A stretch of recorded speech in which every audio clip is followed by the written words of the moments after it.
Hello friends, time to move on to the fourth level of our response model, and you'll notice the slides have changed because after all, change is good. Now the fourth level is the applicative model, and as I mentioned in an earlier slide, or perhaps in multiple earlier slides, this is where I made significant changes to Brown's model, her literature response model. She has the sympathetic response down here, and she has empathetic at level 2. But because our program's mission really involves making students activists and making them citizens of the world and advocates for social justice, I felt that trying to connect literature to the larger world, to address global issues or think about global issues through the vehicle of literature was important enough that we wanted to add it into the model. And what happens is we begin to move from that effective personal connection that we have in level 2, and we move to the cognitive in level 3.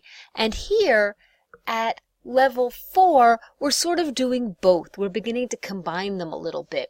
So we're asking students to say, this is what I've learned in this text. This is what I've learned about race relations, or this is what I've learned about gender, or this is what I've learned about power or war or violence or bullying. And how can I now take this lesson and apply it to the world outside the text, apply it to something larger?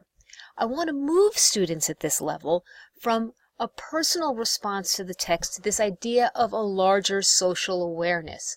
And the text becomes a starting point for investigating these contemporary social issues. And as with all of our levels, we can look to some familiar terms from Bloom's taxonomy to think about the skills that we're teaching and the kinds of things we can measure. We want to get students to react, to respond to what they're reading in a personal way and a way that makes them want to move out of themselves and into the world. We want them to connect the text that they're reading to that outside world and relate those experiences to that outside world. It's like imaginative rehearsal, but instead of imagining how they are going to live as individuals, they begin to imagine how they are going to live as citizens of the world. So they're going to apply their knowledge to the situations that they encounter as someone moving through the world. And ideally, as they think about larger problems through the vehicle of a text, they will think about ways that they can work to solve those, whether it is through science or through politics or through their religious beliefs, whatever it is, they begin to recognize themselves as actors in a larger context as they are individuals on a world stage. So we want to think about how we make them critically literate. And let's pause for a minute, we've talked about this previously, to think about what we mean by critical literacy, why it matters, and how we can tell if our students have indeed achieved some level of critical literacy. Let's start by considering how we get students to connect to knowledge, whether it's the factual knowledge that they glean at the first level, whether it's the application of literary terms and the performance of critical analysis at the third level. We want them to become less passive. We want to make them active. Right now, they consume a lot of information and they swallow it whole. That's why the idea of fake news and how we get them to think critically about the information that comes their way, well, that requires a kind of active engagement that students don't engage in at this level. They have been too long consumers of information and not creators of knowledge. So they want to be led, they want to be told how to think, and the question is, what's wrong with that? Or, as I like to suggest here, maybe there's nothing wrong with that. But I'd say there is a problem when students are passive, because then knowledge is created by those in power, and it will exclude those without power. And whether students know it or not, they're not necessarily part of the power brokers who are making knowledge and sharing knowledge. So They have to become, and our job is to train them to be critically literate and to make them challenge what is given to them as accepted knowledge. So here are some ideas about critical literacy, what it means, what it suggests, how we begin to practice being literate in a critical way. Critical literacy says canons, all rules, the rules we make, the rules society makes, whatever it is, that the canons have to be challenged. We can't just accept them as it is. Even our own faith, if we don't question it, how do we trust it? Critical literacy says there's really no such thing as fixed truth. Whoever is delivering the truth has an agenda. That truth has to be looked at in context. It also says we have to listen for multiple voices, the voices of those who are heard and the voices of those who are silenced. What voices don't we get? And what I love about these last two, multiple readings of a single text and multiple voices, is that it's challenging the idea that there is one way to think and one group with power. It's asking us to be critically literate. And when we talk about literary theory, this is why we do literary theory, so that we understand the various voices or the various writers and readers of texts and the multiple approaches they bring, and we understand that because of this multiplicity, that no text is really read the same way, that it can be read in multiple ways, and that empowers students to take a stand, to assert what they believe, and to want to have the skills to make those assertions clear to others. And let's make no mistake, we're talking about a political stance here. We're talking about being active.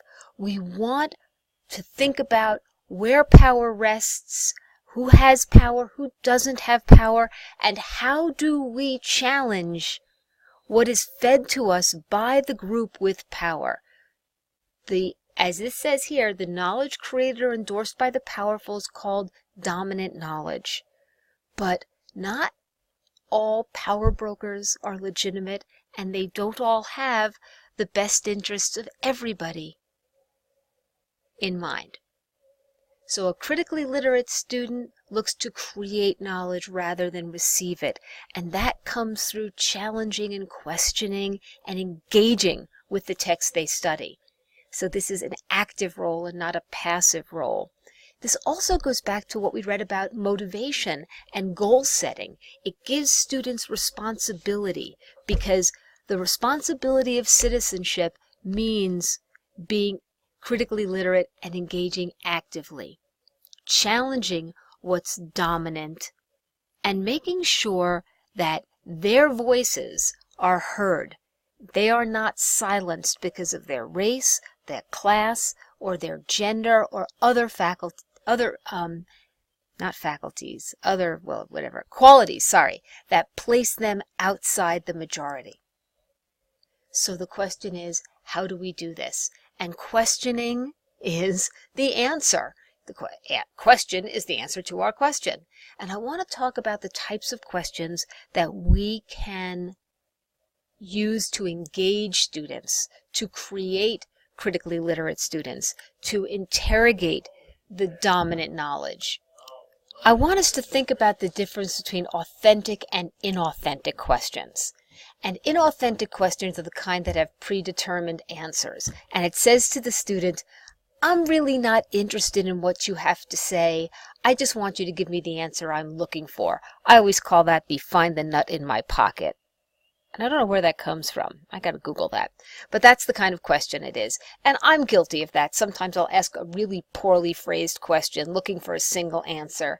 However, I own my inauthenticity by saying, forget it, let me just tell you what I'm asking for. Because it's a piece of information I want to elicit, and I'm really not sure how to get there, because I am not necessarily always the best questioner. But inauthentic questions are also a means of control. You limit the kind of question means you limit the kinds of answers at the same time.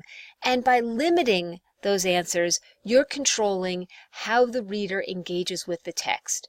That's inauthentic. That's trying to dominate. That's a power play. That's not passive aggressive. That's aggressive.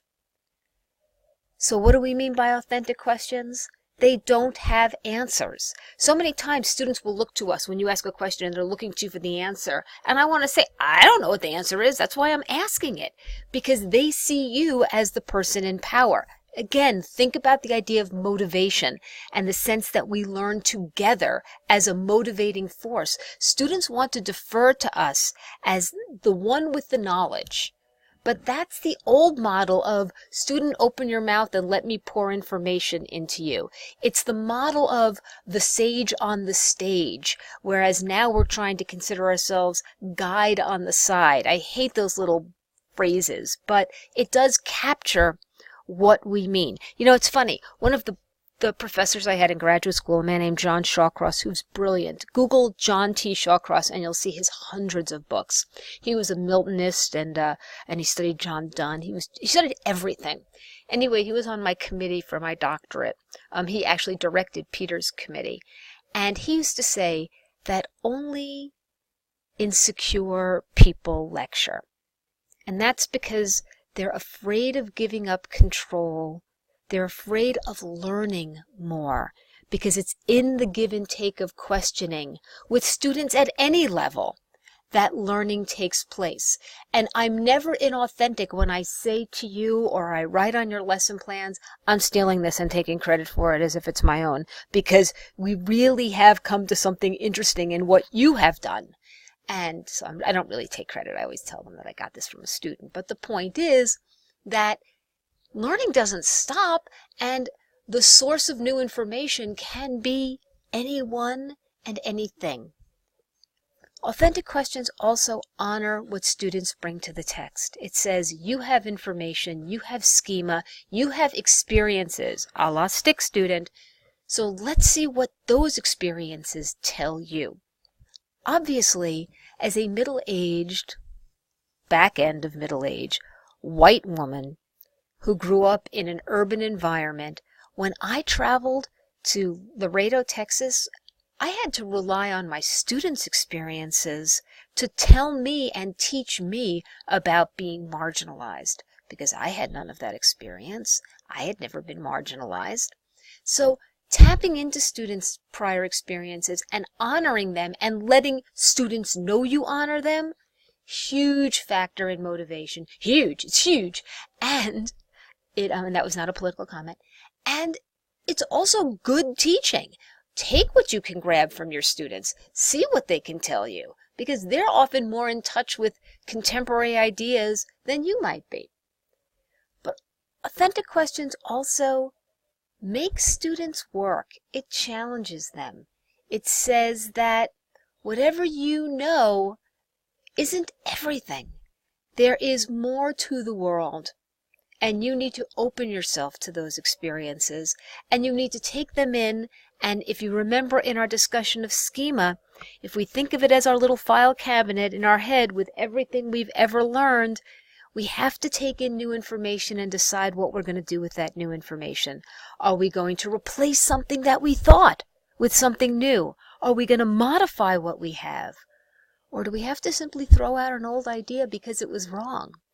Those are the kinds of challenges that can be disruptive for students because there's comfort in believing in what you believe. And it's the idea of challenging those ideas because they might come from family, they might come from faith, they might come from culture. Whatever it is, challenging those ideas can be really difficult. I was watching this thing on CNN the other night about a guy in North Korea talking to little kids who are brainwashed into believing that Americans are like the Antichrist, but they don't have religion, so I don't know what Americans are. You know, the pinnacle of evil. And the guy says, these kids are like 6 and 7, and they have guns and shit, and they're saying, well, we'd kill any American we see.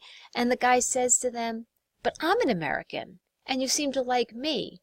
And their eyes go like gaga. And at first they're like, well, we would kill you too. And gradually they step away from that. But this idea that You're challenging long-held beliefs.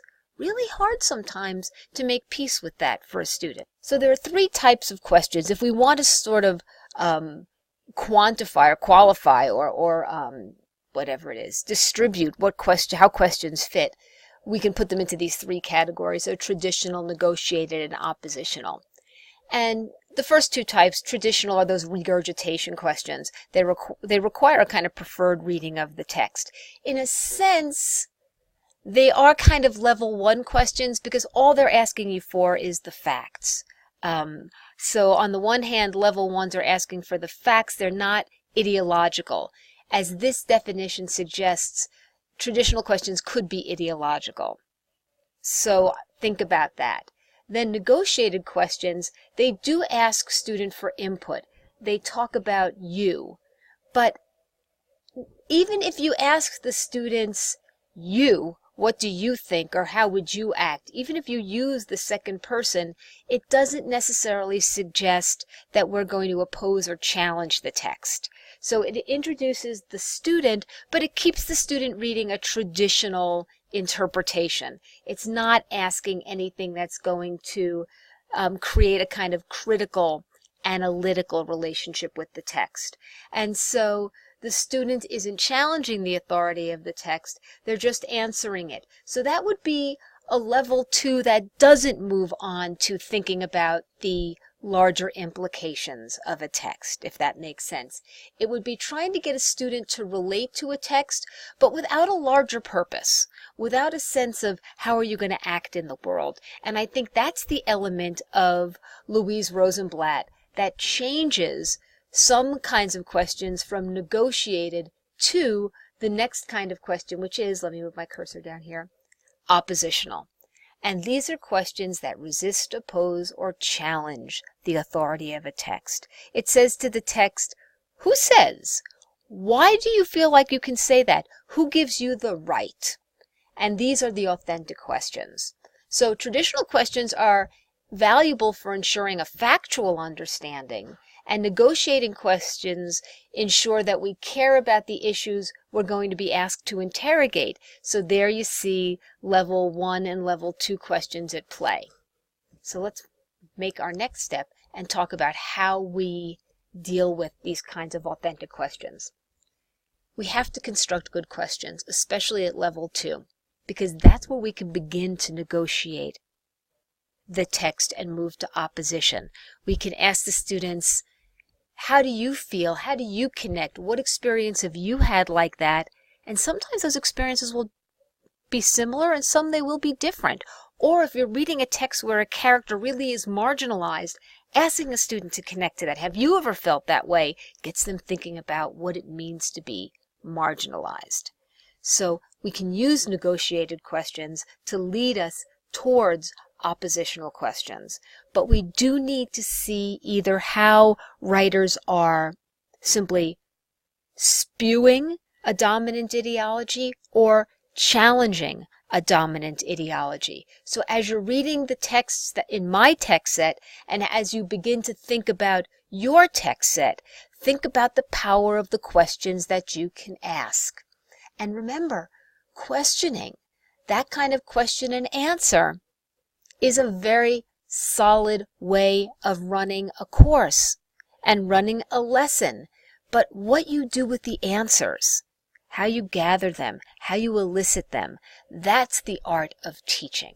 So take a look at these sample questions and put them in your little quiver of questions, which is what you have to help you ask good questions. So you create a series of questions at each level of response, designed to do what that level seeks, to ensure a factual understanding, to create a personal relationship, to prepare students to imagine themselves based on what's happening in the text, to analyze it critically and through a critical or theoretical lens, and then move on, as we do at this level, level 4, to take all that information and act in the world. So look at the questions that we're asking here. How are the characters in power or oppressed? How do they maintain that power? Think of of To Kill a Mockingbird, where the mass goes down and confronts Atticus in front of the courthouse. And how do they get that power? What gives the people of Macomb power? Well, clearly it's going to be their race, because it's not their class, right? Because even poor white trash has power over a working man like Tom. And then what message does the author want to give us? What is he saying about race, class? What's he saying about community? What's he saying about war? What's he saying about peace? What's he saying about money? And does that point challenge dominant ideology? Is Thoreau saying, hey, material goods are crap, let's all go sit by a lake? Well, he's certainly challenging a dominant ideology of the time. And in what ways do the characters we read about challenge dominant knowledge? There's, well, let's see, Brave New World, 1984, Pick Your Poison. And do they seek to gain power? Why do they challenge dominant ideas? How do they see the role of power? All of these are the kinds of questions you ask as you're walking students through a text and getting them to think about it more critically. And here are a couple of just basic little tasks that you can use to help students begin to think about what they're reading. I like these ideal value maps and these social issue charts if you don't know what they are. The first one sort of looks at a character, does a stick character, and talks about what ideals does he bring to the table, what are this character's values. Or you can create a grid, like a chart where you list a series of ideals and values that you see, and then across the top you name all the characters and you talk about which one values money, which character values love, which character values knowledge, which character seeks power. So you create these sort of grids where they follow characters, and rather than just going, this is a round character and this is a flat or this is a static and or a dynamic, what you're doing is talking about the ideas the text raises and how those ideas help us understand the character, and then how the writer helps us see those ideals or those values acted out by the character in the way the story is crafted. So it's the same thing with social issue charts. You identify the issues raised by the text and you decide how each character fits in to that list of issues, where they stand, what they value. So it really makes them look at the characters as members of a society where values and ideals and power determine how we act and where our position is in the hierarchy of community members. And here are a couple of other ideas.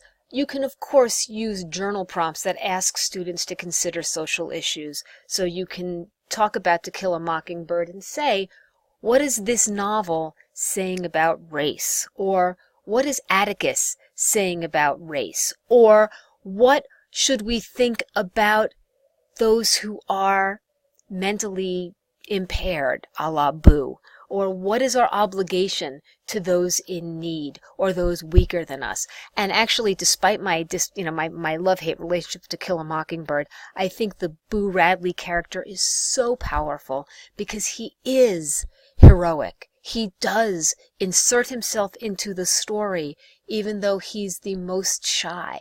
Love that part. And when, oh my God, in To Kill a Mockingbird, she goes, hey Boo, in the movie, oh my God, just kills me. A clippings project is really one I like, except it really loses its effect because we don't get newspapers anymore.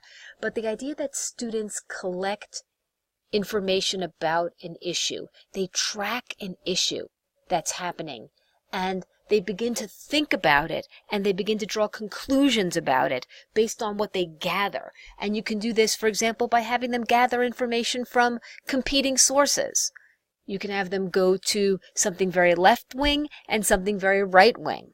So you can have them go from Mother Jones to Breitbart, or from MSNBC to CNN, or you can have them look at editorials in newspapers with competing political agendas. The point is you're getting them to think about ideas and then synthesize what they learn, come to some sort of a conclusion about what they learn based on what they've read, or come to a conclusion about the nature of how knowledge is shared and how reliable it is based upon their experience reading and looking at contemporary issues in publications that are mass marketed. They can even use Facebook online sites. It's a brave new world of the resources that they have, but the theory behind it is the same, tracing an issue so that you begin to understand the depth of what is involved in understanding some kind of contemporary issue that you have to read deeply and widely. And as we begin to think about a kind of summative project, that's the level 5 that we're going to be moving to. A research project is often where we go. We kind of defer to a research project because it does prepare students for the kind of large kinds of research assignments they're going to do in college, but it also compels them to grab themselves and get involved in an issue. I'm a big fan of the documented essay more than the research essay, and we'll talk about that in class. I'll write myself a note or else somebody remind me. But in trying to come up with a project, think about some of the basic pedagogical tools that you have and would use throughout a semester, not just assigned to this project. So the idea of the KWL, that you would start there as students begin to think about a topic they're interested in. And they would use those reporter's questions, something you would teach early on, and then these kind of cubing techniques that you might have from teaching from the composition methods class that asks students to look at an idea or a topic from multiple ways by describing it, defining it, comparing it, relating it, etc., etc.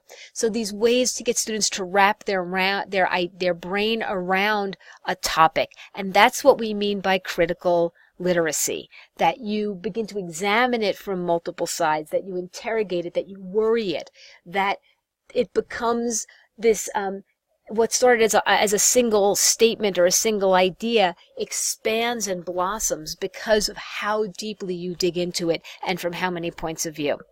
So that's where we're beginning to go with our applicative, because it's these social issues, these contemporary ideas that we come up with based on the text that we're reading. So if we're talking about the water as wide, we can talk about race, or we can talk about class, or we can talk about education, or we can talk about industry, or we can talk about ecology and the environment. All of these are issues that can emerge from that single text, and each student or small groups of students can follow their particular interest. Oh, about motivation, right? They can follow their particular interest that starts from the book and moves out into the larger world. And that's what we're trying to do at level 4.